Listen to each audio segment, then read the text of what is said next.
There we go. Yep, I just heard it here. All right. Well, welcome everyone back to White Sand Self Care Community. I am your host and resource for mindfulness, Laura Cross, and I am excited to have with me today. You're kind of the jack of all trades, but I've got Professor Pete Alexander. And if you didn't know, he is the president of Office Plants by Everything Grows. He's a college professor, so he helps people develop and apply um, key concepts of marketing. He's been a TEDx speaker, an author. He's certified in laughter yoga leader, which we'll have to talk about that because I'm curious, and an improv comedy cast member. But I know here we're here to talk about stress, but you're kind of a jack of all trades. So tell me, why did you become a stress specialist? Oh, that's a great question, Laura. And thank you so much for having me on your show. And I really appreciate your listeners' time as well. Well, stress and I have had a lifelong relationship together. And I unfortunately grew up in an extremely dysfunctional family. And I don't want to go into the gory details of it. But what I ended up taking on, for those of us that, had to experience that, we often take on a particular role. And what I took on was the hero role because nobody in my family went to college, had trouble keeping jobs, etc. So I just wanted to get my education and get out of the house. And what happened is that as an adult, it didn't teach me how to deal with the stress. I basically just, put it aside, pushed it aside, and didn't ever focus on it to be able to help myself. And then in my mid 40s, what ended up happening was I had this perfect storm of stressful activities happen where my dad was dying. He needed his affairs to be taken care of. My mom, they were divorced for the second time several years prior. She needed help because she was having major surgery. My business, I had several employees. They needed my attention. My kids were small at that time and wanted dad's attention. And oh, my marriage was heading for a divorce. So, Wow. needless to say, lots of things on my shoulders. This is back in 2008. And all of a sudden, at one point, I started losing weight rapidly. And being in my mid 40s at first, I thought, this is fantastic. I haven't lost weight since my early 20s. And I wasn't, you know, uh, dieting. And, I wasn't doing any special exercise, just my regular stuff, but the weight kept on coming me off. And then after the 30th pound came off in 30 days, I thought, well, Wow. I better have this checked out. And blood work came back. And sure enough, stress-induced diabetes. And classic as somebody who's a type A personality, I just said, okay, fine, just give me the drugs. I don't have time to deal with this. So what did I do? I continued to burn the candle at both ends for another 10 years until I ended up in the emergency room back in 2018, uh, 1 hour, 1 hour from being comatose. And I had a severe case of diabetic ketoacidosis. And for the listeners who don't know what that is, basically my body was eating itself alive because of Wow. my stress. And here's the craziest thing of all. So at that point, I had brought on a business partner who was running the day-to-day stuff with my landscaping business. And I had gone back to my medical device career. And I had a boss who was a micromanager, and I was in my mid 50s. And I was too old for that. And so I I'm hear not you. kidding. So the on my second day in ICU at around 6 a.m., I get a text from that micromanager saying, "You need to run a webinar this morning. What are you going to do about it?" And this person knew that I had been in the emergency room. This person knew this was my second day in ICU. And what did I do? Instead of just saying, you know where to go with that, Hmm. I ended up sitting there on my phone trying to reschedule the webinar because what a surprise. I didn't have my business laptop with me. Right. So I just had my phone and I was sitting there trying to reschedule it. And the nurse who was on call for me at that time, and they poke you and prod you every half an hour. You don't sleep in the hospital. No, you do But not. she comes over and she's does the most recent blood sugars. Now, when I was originally admitted from the ER into the ICU, my blood sugars were so high that the medical grade glucometers could not read those numbers. They had to manually do it in the lab, and they just said it's high. We estimate it to be 8 to 10 times higher than normal. So a couple days later, my numbers came back down into more reasonable. They were high, but at least the regular glucometers could read them. Mhm. And all of a sudden, she takes my blood as I'm sitting there trying to reschedule that webinar. And like a 90-degree angle, my blood sugars just skyrocket straight back up. And she says to me, complete stranger Mhm. for the most part, she just says to me, as a matter of fact, she says, "You realize that's what put you in this hospital bed in the first place." And I thought to myself, and I said, "Oh my gosh, I am trading my health for my career. And that's a really bad trade." And I realized that if I continued to do this, that I wasn't going to be around to meet my future grandchildren. And so I just sat there for the next couple of days in the hospital, really contemplating that. And then I got out, and the first thing I did was I just resigned. I couldn't do it anymore. And I just started focusing on my health for the first time in my life. And what I noticed was that not only did my stress go down, my glucose numbers as a diabetic went down, my weight went down, and my energy level went way, way up. It was as if I had discovered the fountain of youth. And if you were to see a picture of me, excuse me, from 2008 when I was first diagnosed with stress induced diabetes, and you see me now, other than a little bit more gray hair, I actually look younger today than I did 15 years ago. And 16 years ago now. I mean, it's just nuts.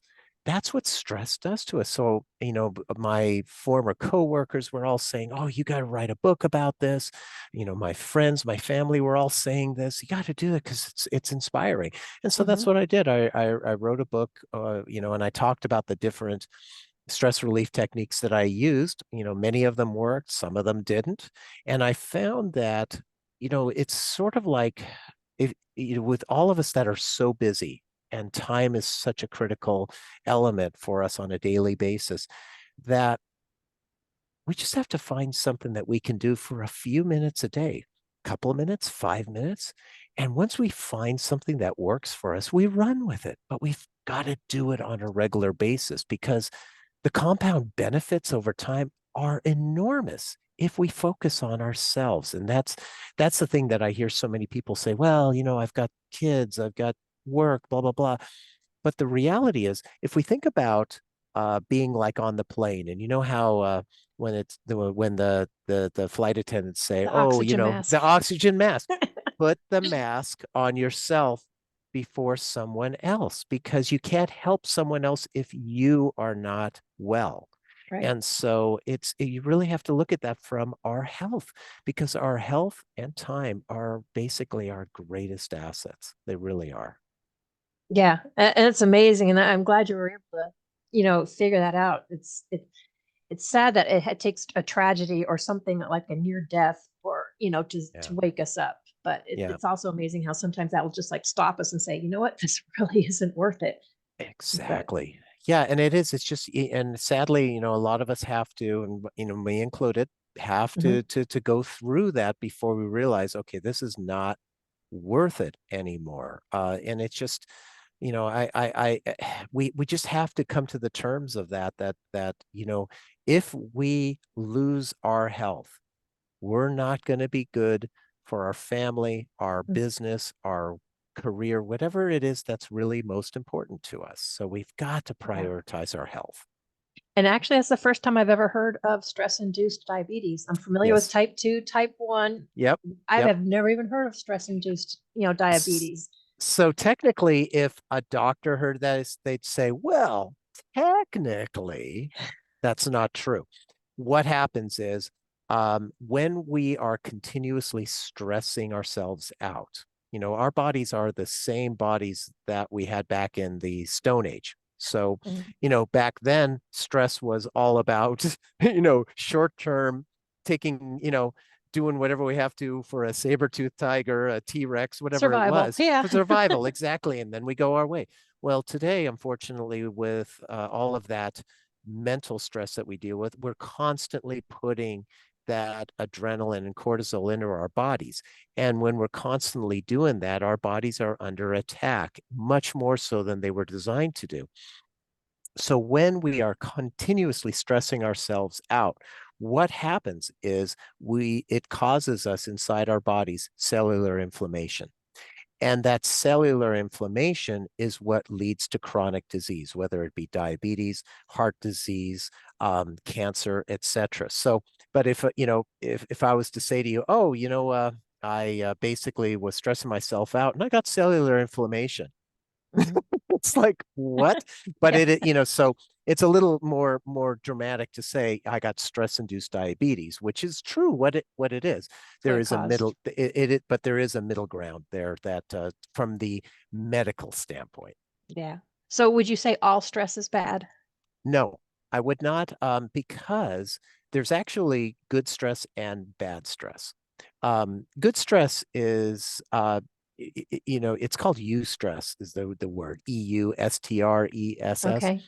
And that one is, we need that to get things done. So if we're working on something that we are really, really excited about, something that we're passionate about, then it is not something that's dropping the unnecessary cortisol into our bodies.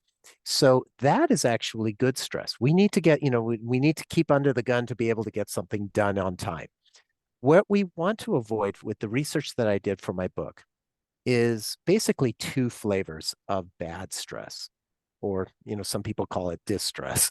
Yeah. Distress, One, disease. exactly.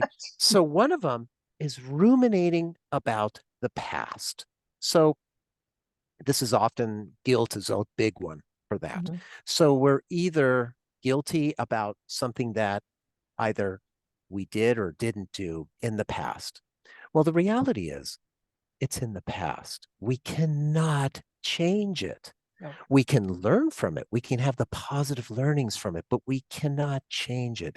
So why keep letting that churn inside of you? Do something about letting that go, whether, it's, apologizing to the person, or maybe that person's gone, or you don't have any connection with them anymore. Well, write them a letter and then, burn that letter, or whatever it is that you would need to do to be able to, just put it at ease and forgive yourself. That's the key. So that one, ruminating about the past is a real problematic one because it's that negative churning inside of us. And then the other one is anxiety about something that may or may not happen in the future. So, Yeah. let's say we have to have a difficult conversation with someone, and we're just sitting there and thinking, oh, it's going to go horrible, blah, blah, blah. Well, okay. So when we're projecting that it's going to go horrible, we're going to manifest a horrible outcome. It really is.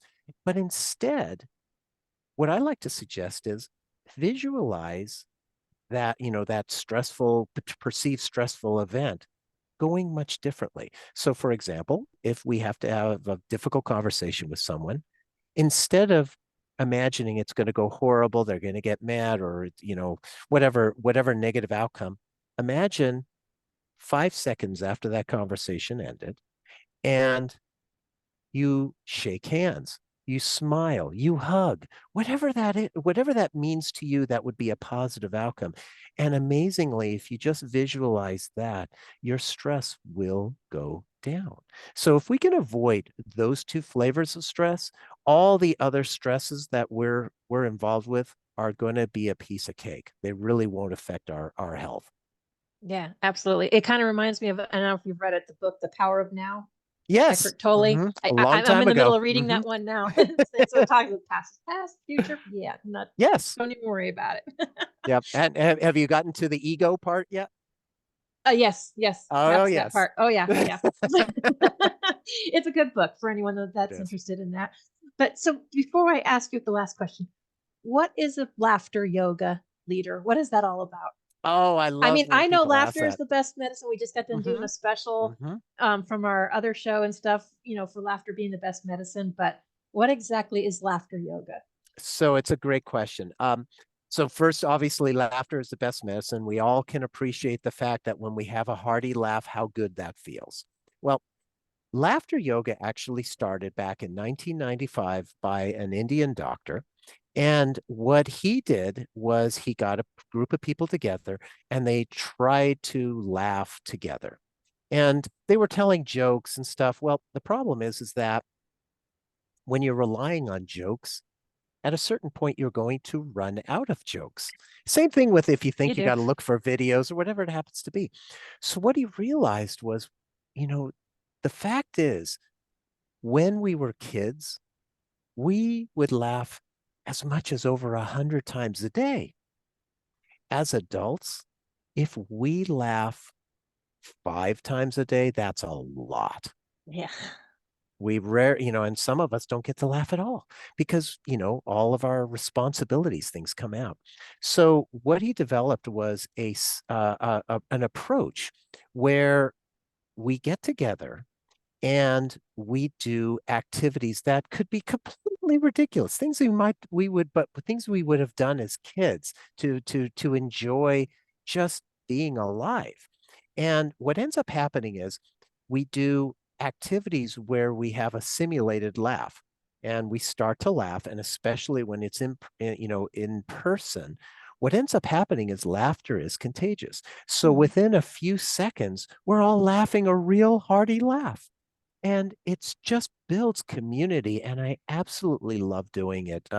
My class that I teach on a weekly basis, they just I'm seeing people who are actually reversing the aging process just by participating. And they mention they say they see each other out in the community, and what do? They turn and they say, "Hey," and the other person starts laughing, and then they get a real laugh going. Yeah. And it's just amazing. It's just letting ourselves enjoy the power of laughter. And it's a wonderful thing if people are willing to just come and try it. And and of course there's going to be some people who and everybody who comes for the first time, they go, "This is really weird because as adults, we're told we're not supposed to laugh unless it's something very specific." It's when you just give yourself the permission to laugh just to laugh. Mhm. Oh my gosh, it is such a wonderful, wonderful freedom. And it's any number of different things. I literally have oh, probably 125 different activities I lead. I just pick some each Mhm. week, and then I'll get people in the class who will just run one themselves because they spur of the moment improv, and I absolutely love it because what are we there for? Just to laugh and have a good time, and that laughter when you have that hearty laughter, and we go for an hour that carries people throughout their weekend. It is just absolutely wonderful. Yeah, it's amazing the simple things that you can do to turn things around if you just, let yourself do it. But yeah, Yes, life is yes, too short to take everything so seriously. it is. And you don't even have to do a hearty laughter, even if you just smile, because when we smile, we're telling our bodies that we're happy. Happy. So, so I always recommend to people if they're going outside, I'm a big nature guy. Mhm. If you're going outside and the sun is bright, make sure you wear sunglasses.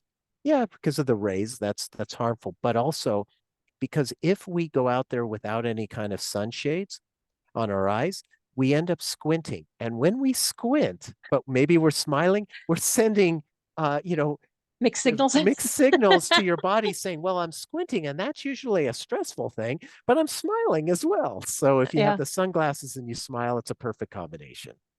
there you go. So, what is the one thing you would like to leave our listeners with today? Oh, it would absolutely, from our first conversation, don't trade your health for your career. That's a very bad trade. Just make sure you take care of yourself and ask yourself, think back to if you don't believe me, think back to the last time that you felt really sick, whether or not you had the flu or some other ailment. Did you feel like doing anything other than lying in bed? Probably not. Yeah. And when you only have the energy to lie in bed, you're no good to your loved ones. You're no good to your business. You're no good to your career. So take care of your health. Yeah. And you're no good to yourself. Yeah, exactly. Yeah. So so where do they find your podcast at? And Oh, what's your podcast about? my podcast is called Winning at Business and Life. Um, that one I'm not publishing any new episodes currently. Okay. However, there's 310 episodes there, right there on Apple, Spotify, you name it, all the major networks. And it's 6 questions in 7 minutes. So I had 310 different guests. They all came up and shared different things. And my favorite question for every episode was the sixth question, which is, tell me about your first job. Because, that goes back to being a kid, right? Oh yeah. Most people Yeah. talk about, and so I'll have to tell you, since, we're talking about the power of laughter, I had a couple people, within 10 episodes that said their first job was gravedigger, which is like, oh my gosh. But then I heard this one with this guy. This is hysterical. So, most people, it's paperboy or retail or Mhm. restaurant, Babysitting, mowing lawns. babysitting, mowing lawns. Yeah, you got it. Yeah. Okay, so this one guy, so he said his first job was his dad used to have a like a souvenir stand outside of the stadium where he lived. And his job was to look pathetic so that the people who were buying stuff from his dad would give a little extra money for the kid. Play on people's empathy, like, oh, you poor kid, I need to support you. Yeah. Exactly. So that one topped all of them. Wow, I bet.